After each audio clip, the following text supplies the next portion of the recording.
Is the broken promise going to stick, or is the spin of the government, which is, yeah, but is going to be all people remember because they're $17 richer a week? Well, mate, the answer to that is very clear. So the polling organisations which will be doing surveys on the tax cuts now will be only asking one question, which is, are you in favour or against the changes to the tax system? And a majority will say they're in favour. Correct. Obviously, because the vast majority of people are getting them. However, what they're not going to do is ask question number 2, which is the fundamental question, which is this. Do you believe a promise made to you by Anthony Albanese?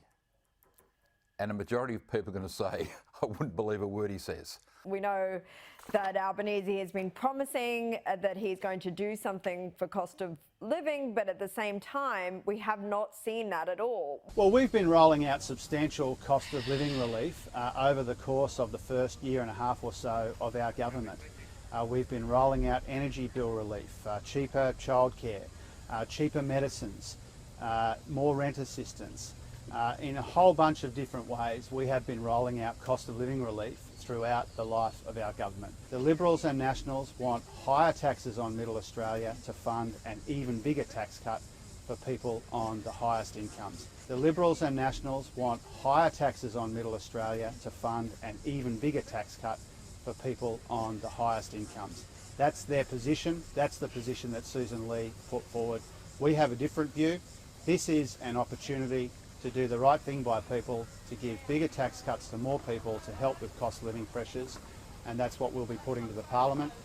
And Peter Dutton and the Liberals and Nationals can choose between bigger, fairer, better tax cuts for more people, or their current position, which is higher taxes on Middle Australia to fund an even bigger tax cut for people on the highest incomes already.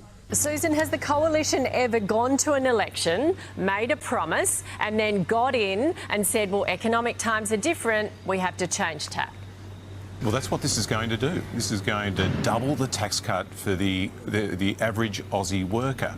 You know, every week, Nat, you ask us, what can we do to help Australians with the cost of living? And every week I say, look, we're tackling childcare, we're reducing the cost of medicines, and you say to me, what more can you do?